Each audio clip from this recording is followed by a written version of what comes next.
The sky turned red. Smoke rose from the earth. Screams echoed through the mountains.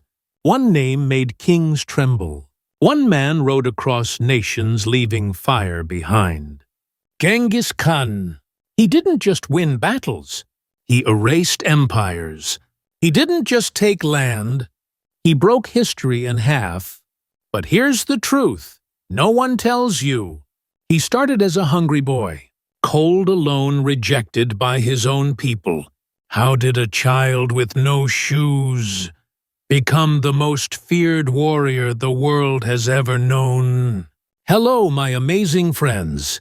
Welcome to Learn English with Stories. 365, the channel where you improve your English, build your vocabulary, and grow your confidence through powerful stories. Today we dive deep into the life of a boy who had nothing and still conquered everything. This story will help you with English listening, new vocabulary, speaking practice, and most of all, motivation to never give up. Are you ready? Let's begin the journey of Genghis Khan. Part 1, A Cold Beginning. Imagine a land so cold, your breath turns to ice. A place where the wind screams through the mountains and snow covers everything in white silence. This was Mongolia in the year 1162. There were no houses, no roads, no cities, only grasslands, wild animals, and small groups of nomads living in tents. Life was not easy. Life was war. In this frozen world, a baby boy was born inside a simple felt tent. His name was Temujin. No one knew that one day this child would become Genghis Khan, the man who would conquer more land than anyone in history. But on the day he was born, he was just another child in a dangerous world. Temujin's father was a warrior chief named Yesugei. He was a strong leader of a small tribe. On the day Temujin was born, Yesugei had just won a battle against a rival. The enemy leader's name was also Temujin. So as a symbol of power, Yesugei named his newborn son after the man he defeated. In Mongol tradition, this was a sign of control, a message: my enemy is gone. My son will carry his name, but own his power. But strength came with danger. Temujin was not born into peace. He was born into blood. His tribe moved constantly to find food and survive. They had no walls, no protection. Other tribes were always watching, always ready to attack. Temujin grew up hearing only one rule: if you are strong, you lead. If you are weak, you die. There were no toys, no books. No school children learned to ride horses before they could write. They learned to shoot arrows before they could read. Temujin spent his days chasing wild animals, learning to fight with sticks, and watching his father train warriors. At night his mother would tell him stories. Stories of old heroes, strong leaders, brave men who united people. Young Temujin listened closely. He dreamed not of playing but of leading. But even strong dreams can be broken. Mini-hook, and soon Temujin's dream would turn into a nightmare. One that would shape him forever. Are you still with me? My amazing friends, stay close. Because this is where the real story begins. And this story will help you learn English in a way you'll never forget. Let's keep going. Part 2, Betrayal and Starvation. Temujin was just 9 years old when the world he knew fell apart. His father, Yasuge, was returning from a long journey. He stopped to eat with a neighboring tribe. The food looked normal, but it wasn't. The tribe was an enemy. They had poisoned his meal. That night, Temujin watched his father fall to the ground. Blood came from his mouth. His body shook. His eyes turned cold. He looked at Temujin and said, with his final breath, "Son, be strong. Never trust anyone. If you are weak, they will kill you." Then he died. Everything changed. Without Yasuge, their tribe no longer had a strong leader, and in Mongol life, a weak family was left behind. Temujin's mother, Hoelun, begged the tribe to stay with them, but no one listened. They were pushed out, left with nothing. Temujin, his mother, and his siblings were thrown into the wild. No food, no protection, no help. They became beggars. The wind was sharp. The nights were long. Sometimes they had to eat rats. Sometimes only tree bark. They drank horse milk and hunted birds. In winter, their lips turned blue. Their fingers cracked from the cold. Some days, they didn't eat at all. But Temujin remembered his father's words, "Be strong." He watched his mother work with fire in her eyes. She hunted, built shelter, and protected her children. She became both mother and warrior. Temujin learned something powerful from her survival. Was not about strength alone. It was about heart. But the danger wasn't only outside. It was inside their own tent. Temujin had an older half-brother named Bekter. He was bigger, stronger, and believed he should be in charge. Bekter would steal food, bully the others, and act like a king. Temujin hated him. One day, Bekter took the last of their meat. Temujin had enough. He looked at his younger brother and whispered, "Today we fight back." They followed Bekter into the forest. With shaking hands, they raised their bows. One arrow, then another. Bekter fell to the ground. Silent. Temujin had killed his own brother. It was a moment of pain, but also of power. He had broken a rule. But he had also taken his first step toward leadership. He wasn't just a boy anymore.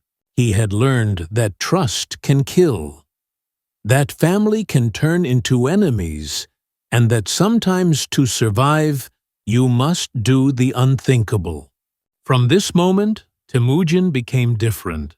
He was quieter, sharper, always watching, always planning. He didn't just want to live. He wanted to rise, and deep in his heart, he made a promise. One day, no one would leave him behind again. One day, he would become strong enough that no tribe, no man, no enemy could ever betray him. But life was not done testing him yet. More pain was coming. And the boy who had just killed his brother was about to face something even worse. Are you ready to continue? Let's keep going. My dear learners, this story is far from over. And with each word, your English is getting stronger. Part 3. The Brother's Blood. Temujin had crossed a line. He had killed his own half-brother. In Mongol culture, this was serious. Brothers were meant to fight together, not against each other. But Temujin believed he had no choice. Bektar was taking food from their starving family. He was cruel, selfish, and dangerous. If Temujin had done nothing, they all might have died. Still, the act left a mark on his heart. He had done something dark, but it had made him stronger. From that day, something changed in him. He spoke less, but thought more. He trained harder. He listened, watched, and waited. Years passed. Temujin grew into a teenager. He was lean, fast, and skilled with the bow. But he was still poor, still without a tribe, still without power.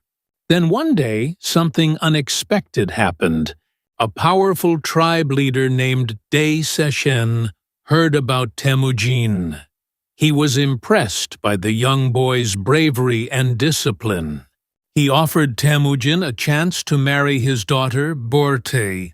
Temujin was shocked. Berta was beautiful, smart, and from a respected family. This was more than a marriage. It was a chance to return to society, to gain allies, to build a future. They were married in a quiet ceremony.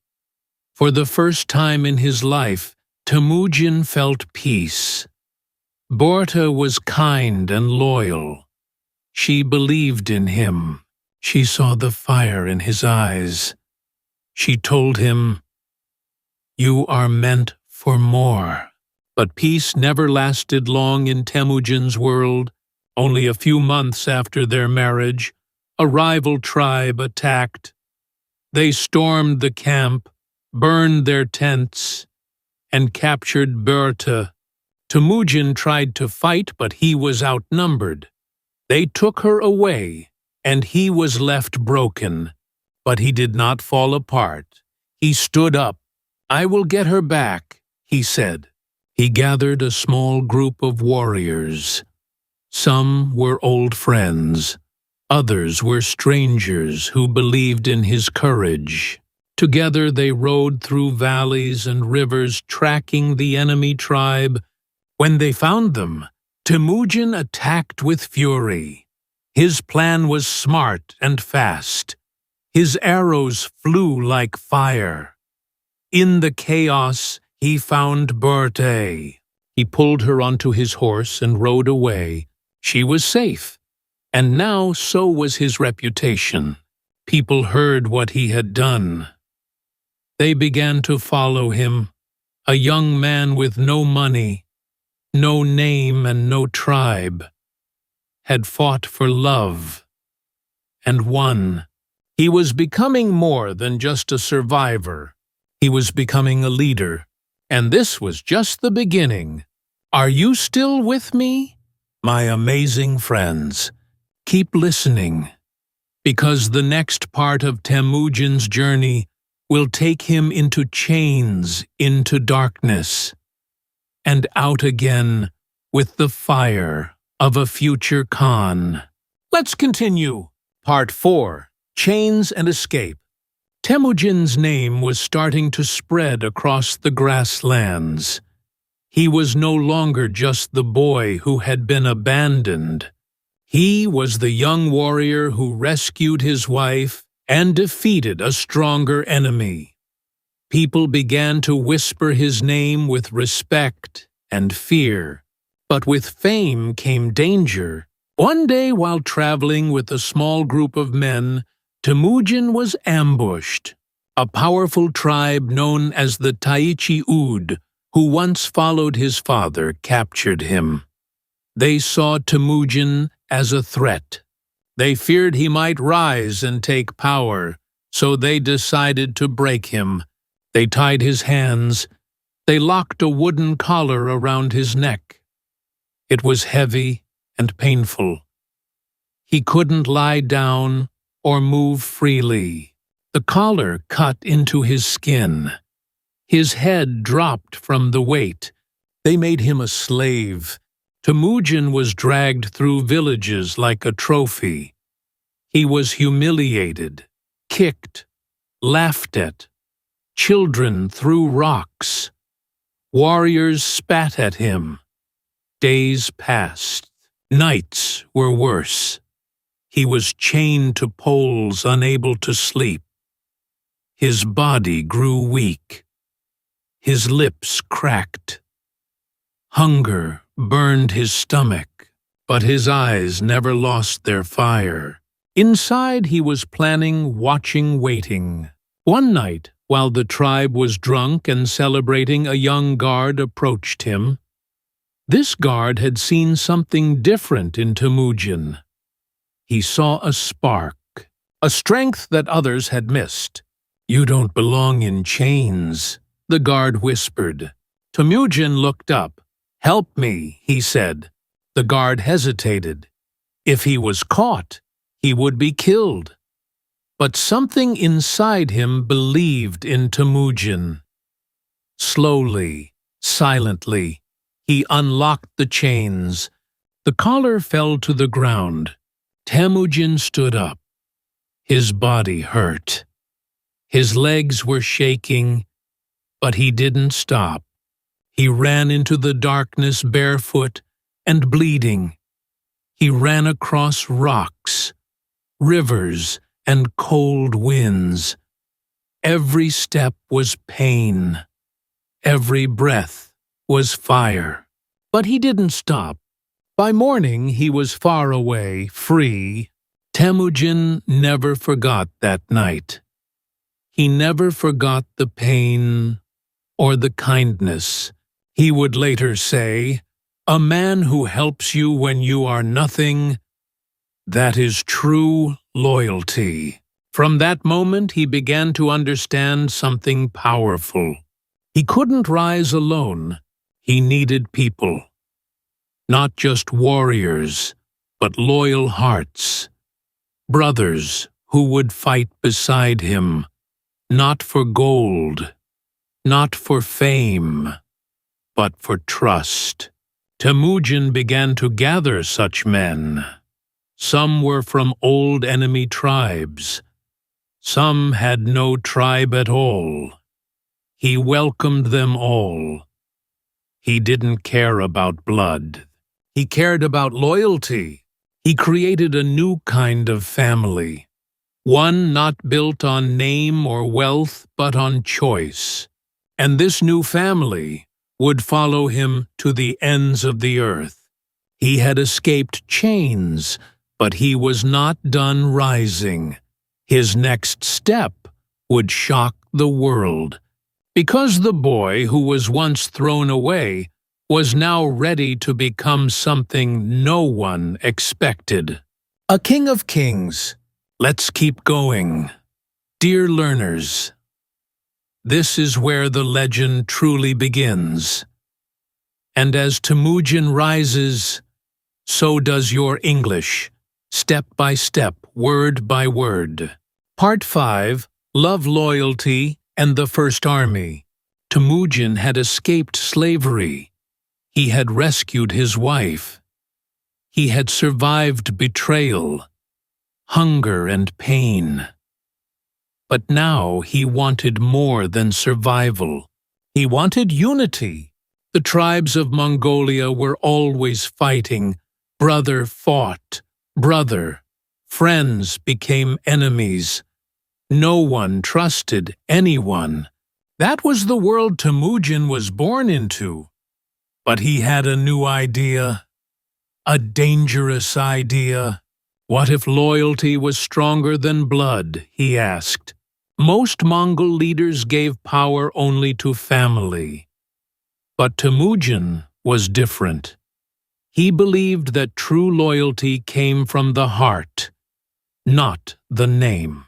If someone proved they were brave and honest, they deserved respect. It didn't matter who their father was.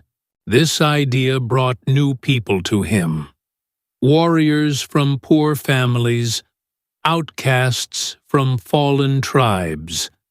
young men who had nothing except courage. Temujin welcomed them. He began building something new, a small but loyal army. At the center of this new army was Berta, his wife. She was not just a partner, she was his strength. Every time Temujin returned from battle, she was there. Her words calmed him. Her faith reminded him why he fought. "You were born to change this land," she told him, "but you must not become like the others." He listened. Temujin trained his men himself. He taught them discipline, respect, and unity. They ate together, rode together, slept under the same sky. There was no rich or poor, no noble or servant, only brothers. He also made an oath with his closest friend, Jamuka. They became Anda blood brothers. They swore to protect each other forever. But forever is a long time. As Temujin grew stronger, others began to feel threatened. Some old leaders whispered, "He is changing the old ways. He must be stopped." Even Jamuha, his blood brother, started to question him. Temujin didn't know it yet, but a storm was coming. A storm that would test everything: his loyalty, his leadership, and his heart. But one thing was clear: he was no longer just a boy with a dream. He was now a man with a purpose, and his purpose was to bring order to chaos. My amazing friends, this part of the story shows the power of unity and trust. Keep listening, because the next chapter is War Betrayal, and a battle that will shake the grasslands of Mongolia. Let's keep going together. Part 6. The Rise of the Khan. Temujin's army was growing, not just in size, but in spirit. His men didn't fight for money. They fought for something deeper: loyalty, justice, and a new future. But the old chiefs didn't like this. They called him dangerous. They said he was breaking tradition. And worst of all, his blood brother Jamuka, once his closest friend, turned against him. Jamuka believed in the old ways. He gave power only to nobles. He believed only the rich and the famous could lead. Temujin believed the opposite. He believed in giving power to the brave, to the loyal, to those who earned it. The two brothers made their choice. Jamuka gathered his rich allies. Temujin gathered his loyal warriors. It was time for war. The two armies met on the open plains. The wind howled. Horses screamed. Bows were drawn. Swords raised. Temujin's men were outnumbered, but they were ready. He had trained them well. They trusted him. They were not just fighters. They were a family. The battle began. Dust filled the sky. Arrows flew like birds. Temujin moved through the field like a storm. His orders were clear. His strategy was smart. His warriors attacked in waves, surrounded the enemy, and broke their lines. After hours of blood and fire, the battle ended. Temujin had won, but the victory came with a price. Many of his men had died. And worse, Jamuka had escaped. Temujin stood on the battlefield. He looked at the fallen warriors and whispered, "We fight for a better world. We do not kill for joy. We fight for peace, This moment changed everything. More tribes came to him. Men who had once been enemies now joined his side. They saw that Temujin was not just strong, he was fair. He did not give land to his cousins, he gave it to the brave. He did not lie to his people. He listened to them. He did not rule with fear. He ruled with purpose. In the year 1206, all the major Mongol tribes met. The leaders came together to make a choice. And they chose Temujin. They gave him a new name, Genghis Khan, which means universal ruler. He had done it. The boy who had been abandoned, betrayed, starved, and enslaved was now the ruler of all Mongols. But Genghis Khan did not celebrate with wine or gold. He stood in silence, looking at the land around him. "This is only the beginning," he said, because in his heart he knew if he could unite Mongolia, he could do more, much more. He could unite the world or burn it down trying. Dear learners, this is where the legend becomes a storm. Stay with me, because next Genghis Khan will ride beyond Mongolia, and nothing will ever be the same. Let's keep learning, growing, and following this journey together. Part 7: Conquest and Chaos. Genghis Khan was no longer just a leader of tribes. He was now the ruler of a nation. But his vision was much bigger. He looked beyond the mountains of Mongolia, beyond the deserts and forests. He wanted to reach the world, and he would not ask politely. He would take it with fire and steel. His first target was the powerful Jin dynasty in northern China. They had cities with tall walls, rich markets, and strong armies.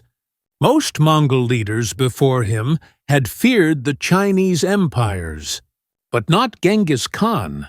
He studied their cities, their soldiers, their weaknesses. He sent spies. He planned every move. Then he struck like lightning.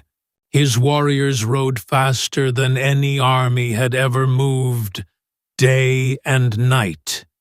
In the rain, in the snow, in the heat, they attacked with surprise, with fury, and with perfect coordination. City after city fell. But Genghis Khan was not only brutal, he was smart. He used new technology. Chinese engineers helped him build siege weapons machines that could break walls and destroy gates. He learned from his enemies, then used their tools against them. He also used fear as a weapon. When a city surrendered, he often let them live. But if they resisted, he destroyed everything. Word spread quickly: surrender or suffer. Many cities opened their gates before a single arrow was fired. After China, he turned west to the great empire of Khwarezm in Persia. At first, Genghis tried peace. He sent trade caravans with gifts, but the Persian leader Shah ad-Din made a terrible mistake. He killed the Mongol messengers. Genghis Khan was furious. Messengers carry words, not swords, he said. Killing them is like killing peace itself. He launched a massive attack. His army crushed city after city: Bukhara, Samarkand, Nishapur. The streets ran with blood. Libraries burned. Markets turned to ash. Millions died. And yet along the roads he built, trade flourished. He created the famous Silk Road, connecting East and West. Goods, ideas, and cultures began to move like never before. He even created a system of passports so travelers could move safely. This was the contradiction of Genghis Khan. He destroyed, and he built. He was a monster to some, and a genius to others. He killed kings, but protected farmers. He erased cities, but gave birth to global trade. Was he evil or simply unstoppable? Maybe both. By the time he finished his campaigns, Genghis Khan had created the largest land empire the world had ever seen, stretching from the Pacific Ocean to the Caspian Sea.